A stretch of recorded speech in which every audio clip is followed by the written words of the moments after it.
रमज़ान कैसा गुजर रहा है सर? आपके 3 रोज़े कैसे गुजरे हैं? आई होप कि अच्छे गुजर रहे हैं। बिस्मिल्लाहिर्रहमानिर्रहीम, बिल्कुल अच्छे गुजर। रमज़ान बड़ा अच्छा मौसम भी है और बड़े अच्छे गुजर रहे हैं। हाँ, रमज़ान तो अच्छा गुजर रहा है सर। ये सवाल इसलिए पूछा है कि आपने रमज़ान के बाद तैयारी जो है वो सियासी उसकी की हुई है, सुना है कि आप बहुत एक्टिव होने वाले हैं। मैं थोड़ा सा उसकी तरफ आती हूँ, लेकिन ये अभी रमज़ान के स्टार्ट में ये जो आप लोगों की हुकूमत के साथ, विफाकी हुकूमत के साथ एक हम देख रहे हैं लाइक आई सेड के गोलाबारी का आगाज़ हो गया। इसहाक डार साहब ने सर आज गुफ्तगू की अभी थोड़ी देर पहले, वो ये कहते हैं जी कि 2013 में पाकिस्तान जो है वो globally macro economic unstable country के तौर पर डिक्लेयर कर दिया गया था। ये आप लोगों पर इल्जाम लगा रहे हैं। वो ये कहते हैं कि हमने मुल्क को डिफॉल्ट से बचाया, ये कुछ लोगों को हजम नहीं हो रहा। अब कुछ लोगों का ये ख्याल है कि ये भी वो आप ही के ऊपर तंज कर रहे हैं और आप ही की तरफ इशारा है उनका। तफसील मैं नहीं समझता कि हमारे ऊपर तंज करेंगे। हम तो वो लोग हैं जो 2008 में जब हमें हुकूमत मिली थी तो पाकिस्तान पीपल्स पार्टी को उस वक्त कौन सा पाकिस्तान मिला था? बारूद से भरा पाकिस्तान मिला था, खुदकुश धमाकों वाला पाकिस्तान मिला था, टारगेट किलिंग वाला पाकिस्तान मिला था, अगवा बर तावान वाला पाकिस्तान मिला था। और हमें कहा गया था कि मरगला की पहाड़ी के उस तरफ जो है वो मिलिटेंट्स हैं और किसी वक्त भी वो इस्लामाबाद पर चढ़ दौड़ेंगे। और फिर हमने एक इत्तेहाद किया और इत्तेहादी हुकूमत बनाई। हमारे पास सिंपल मेजॉरिटी भी नहीं थी। PMLN हमारे इत्तेहादी थे और विदिन 6 मंथ्स, क्योंकि इसहाक डार साहब हमारे फाइनेंस मिनिस्टर थे और उन्होंने जब सूरत हाल देखी उन्होंने कहा तो हुकूमत जो है ये साल भी नहीं चलेगी। तो 5-6 महीने के अंदर उन्होंने हमारे इत्तेहाद हम अलहदगी इख्तियार कर ली और हम पंजाब में इत्तेहादी थे और वही इत्तेहाद हमने 5 साल चलाया। हमने स्वात ऑपरेशन भी किया। हमने फ्लड जो पाकिस्तान की तारीख का सबसे, मैं समझता हूँ कि एक बहुत ही बदतरीन फ्लड भी था। नकल मकानी भी दुनिया की जो है वो स्वात की जिस तरीके से हुई, दुनिया की सबसे बड़ी नकल मकानी थी और हमने वापस उनको आबाद किया। मुल्क को जो है इकनॉमिकल क्राइसिस से भी निकाला।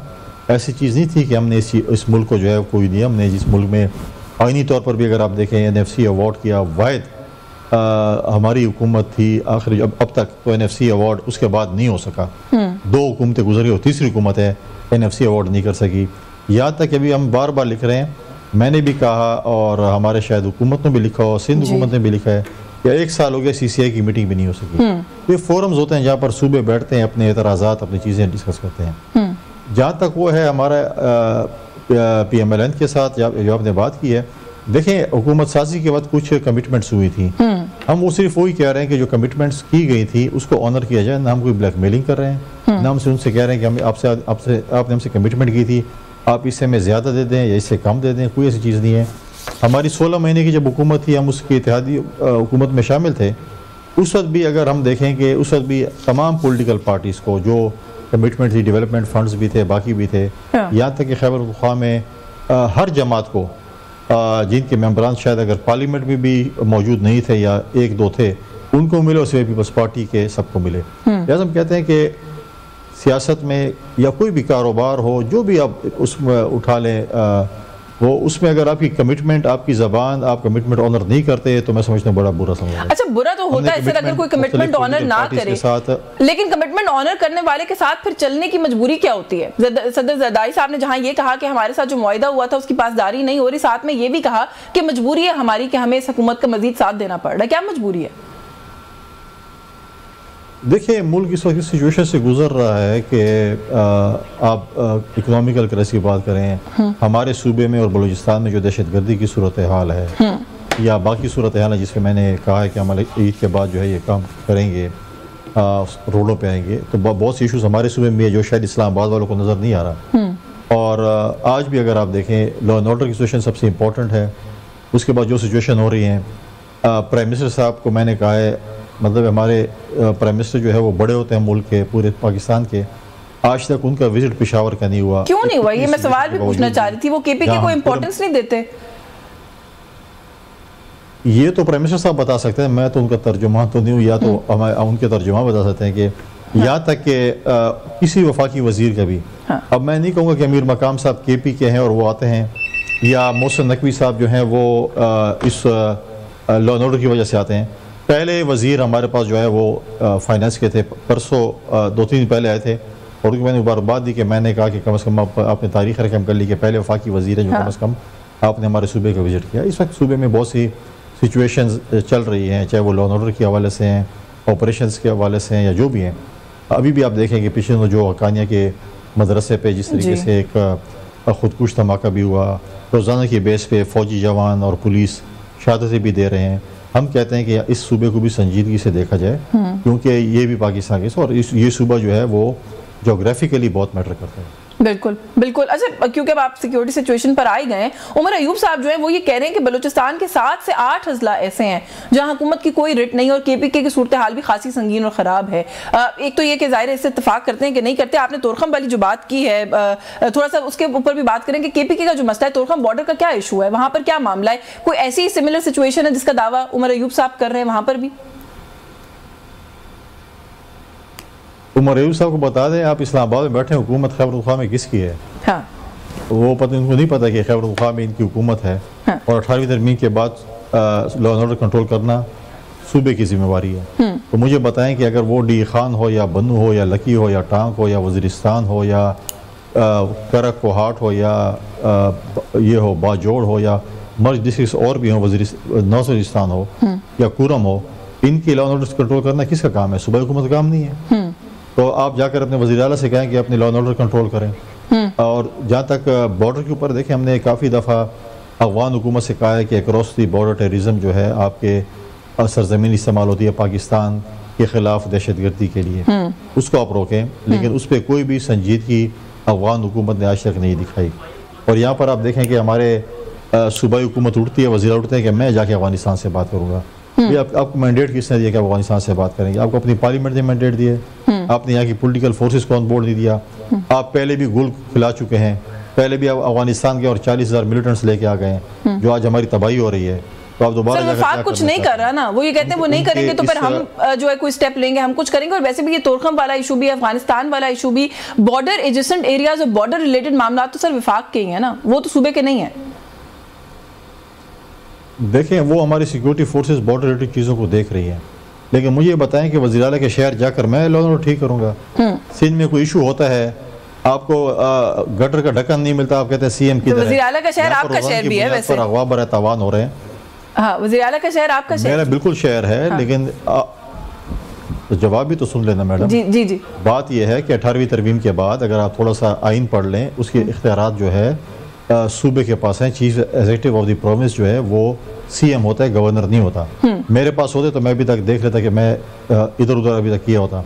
लेकिन जिन लोगों ने हमेशा उनके दफातर खोलने की बात की है, जो खुद भत्ते देते हों, जिनका लॉ एंड ऑर्डर के साथ कोई वास्ता ना हो, जो फ़ौज के खिलाफ करारदातें सूबाई असम्बली में पास कराते हों, जो फ़ौज के खिलाफ बातें करके एक्सपेंशन ना करवाते हैं सूबाई असम्बली में, आप उनसे उम्मीद करेंगे कि वो आपकी लॉ एंड ऑर्डर क्रिएट करेंगे, आप वो ठीक करेंगे? इन्होंने आज तक कोई संजीदगी लॉ एंड ऑर्डर पर दिखाई हो? अगर सिंध में लॉ एंड ऑर्डर ख़राब है या बलूचिस्तान में ख़राब है तो उनकी सूबाई हुकूमत ने सिंध में रेंजर्स बुलाई है, बलूचिस्तान वालों ने फ़ौज और FC बुलाई है, तो इन्होंने आज तक क्या किया? इनका तो 1 पॉइंट एजेंडा है कि हमने करप्शन कैसे करनी है, इस्लामाबाद पे कैसे हमला करना है, हमने कमीशनें कैसे खानी है, हमने नौकरी कैसे बेचनी है। आज मुझे बताएं कि आज 10 से 15,000 मुलाजमीन रमज़ान के महीने में आपने बेरोज़गार कर लिया है। आप 1 करोड़ नौकरी देने वाली पार्टी थे और आपने यूटर्न उस पर भी ले लिया है कि जिन लोगों को 16 महीने में भर्ती किया गया है उनको हम निकाल रहे हैं। पहली बात तो है कि वो लीगली भर्ती हुए हैं। हाँ। उनको एक प्रोसेस के जरिए भर्ती किया गया है। अगर हम वज़ीर आला साहब की और सूबाई हुकूमत की बात मान भी लेते हैं, जो कि मानने के लायक नहीं है, तो क्या उन लोगों को आपने सजाएं दी हैं कि जिन्होंने उनको भर्ती किया है? और वो फोरम कौन से थे, वो ऑफिसर्स कौन से जिन्होंने भर्ती किया है? लेकिन सर अगर इसके ऊपर गवर्नमेंट लेजिस्लेशन करके उनको निकालती है तो फिर ये तो सर उनका इस्तेहकाक है ना। गवर्नमेंट अगर कोई इस तरह की चीज जो समझती है कि अंडू करनी है, उसके ऊपर वो लीगल वो कर देते हैं, लेजिस्लेशन करते हैं, तो फिर तो कर सकते हैं ना, जो आप कह रहे हैं कि लीगली भर्ती हुए हैं। देखिए, गलत है। अगर मैं कल आपके चैनल से खुदा खास्ता आप लोगों को निकाल लेता है, आप क्यों सड़कों पे फिर जाते हैं? हाँ। आपके मालिकों की मर्जी आपको निकालें, फिर आप लोग क्यों सड़कों पे बैठे होते हैं कि हमें क्यों निकाला है नौकरियों से? हाँ। हमारे मुलाजमीन क्यों निकाला है? फिर तो उस मालिक की मर्जी है ना। फिर आप लोग भी रोड पे ना जाया करें, बोले ठीक है मैं निकाल दिया, बस ठीक है हम निकल गए। लिहाजा जो चीज़ें एक आप एक तरीके से कल अगर किसी और की हुकूमत आती है और वो लोगों को निकाले, ये तरीक़ाकार नहीं होता। आप हुकूमत काम है लोगों को रोज़गार देना, सहूलियात देना, और इसके लिए हम लीगल फोरम पर भी जाएंगे। और हम तो ठेके लिया लोगों को रोज़गार देने का, लोगों को बहाल करने का। अगर खुदा न खास्ता हमारे ये फोरम्स कामयाब न हुए तो इंशाल्लाह जब हमारी हुकूमत आएगी तो हम दोबारा बाल हमने पहले भी वैसे आप जो है ना वो जब अली अमीन गंडापुर साहब की और केपी के गवर्नमेंट के हवाले से बात करते हैं तो जितनी बातें भी आपने करप्शन की बात की, ये बहुत सारे इल्जामात नहीं है जो आप बार बार लगाते चले जाते हैं। वो ऑलरेडी आपको एक बड़ा भारी मोटा सा हरजाने का नोटिस भी भेज चुके हैं उनके भाई और वो, तो ये तो फिर आपके लिए पाइल अप होता चला जाएगा, क्योंकि ये सारी चीजें शायद आप लोग जो है वो क्या उसको कहते हैं सब्सटैंशिएट नहीं कर रहे ना प्रूफ के साथ। हद तक उसकी होती है जिसकी इज्जत हो। तो पहले बात तो यह है ना कि पहले अपनी इज्जत का रवाना करें, फिर उसके बाद हद तक बेचते रहें। अगर एक चीज़ गलत नहीं है, मैं तो नहीं कहता, आज तो पीटीआई वाले भी कहते हैं हमारे सूबे में करप्शन हो रही है, नहीं कह रहे पीटीआई वाले, तो मैं कह रहा हूँ आज इन पे क्या इल्जाम चल रहे हैं। मिनिस्टर क्यों निकाला जा रहा है, भाई ये करप्ट था मिनिस्टर, इसने बहुत चोरी कर ली है, इसको हम फारिग कर लें, बहुत हो गया, किसी और को बारी दो ताकि वो अपना घर भरे। रोजाना की बेस पे क्या इनके ऊपर इल्जाम लग रहे हैं। आज आजम स्वाति खड़े होकर क्या बातें कर रहे हैं, आपने उनकी तकरीर नहीं सुनी, ये कोई अपोजिशन का था, इनके अपने लोग ही कह रहे हैं, अपने लोग आजम स्वाति ने जिस स्पीकर पर इल्जाम लगाया उसने अपने आप को खुद इन्वेस्टिगेशन के लिए पेश कर दिया, तो वो मेरा ख्याल है वो देख लेंगे एक दूसरे को, क्या निमट लेंगे एक दूसरे के साथ। लेकिन देखिए वो तो अपने ही लगा रहे हैं ना, देखें अपने लोग ही लगा रहे हैं ना, यहाँ पर इल्जामात अपने लोग ही लगा रहे हैं। किसने कहा है कि हमें हरवा कर हमें कौमी असम्बली में भेज दिया, कुछ लोगों को हरवा दिया, तो कौन कह रहे कि हरवाया गया, इन्हीं के लोग कह रहे थे कि हमें हरवाया, इन लोग हरवाया। तो बात यह है कि चीज़ें जो यहाँ पर जो सूबे में है, आप देखें किसानों के ऊपर टैक्स, ठीक है, आप कहते हैं हमारे ऊपर IMF का प्रेशर है, फलां है, तो IMF ने, आप मुझे बताएं कि चारों सूबों में वाटर रिकॉर्ड के बाद जो पानी का हिस्सा बनता था, सिवाय खैबर पख्तूनख्वा के किसी को पानी का हिस्सा नहीं मिला। अभी हमारी चश्मा लिफ्ट कैनाल बनने के लिए जा रही है, वाटर चैनल्स बाकी सूबों में प्रॉपरली हैं, KP में नहीं है। फ्लड में हमारी चश्मा बैंक कैनाल डैमेज होगी, आज तक नहीं बनी है, और आप कहते हैं इस सब के बावजूद भी आपके जो है वो चीज़ें नहीं है, उसके बावजूद बराबरी पे टैक्स दें, और उसके तो बहुत से फ्लॉज हैं। चले मुझे सर एक ब्रेक लेनी है, वजह से एक ब्रेक ले लो किसान कन्वेंशन किया है जी, एक सेकंड, हमने किसान कन्वेंशन किया है, ईद के बाद इंशाल्लाह ताला आप देखेंगे इन्होंने तो वहाँ पे ड्रामेबाजी करते और पतली गली से निकल जाते थे, हम देखेंगे कैसे टैक्स लेते हैं हमसे। नहीं चले, ये मैं टैक्स के ऊपर तो मैंने आपसे तफसील से बात करनी है, जो किसान टैक्स की आप बात कर रहे हैं, आप किन ग्राउंड्स पर कर रहे हैं, आपका डोमेन भी है कि नहीं है, ये कुछ सवालात हैं, ये आपसे पूछती हूँ। इस ब्रेक के बाद व्यूअर्स, एक ब्रेक का वक्त हो रहा है, हमारे साथ रहिए।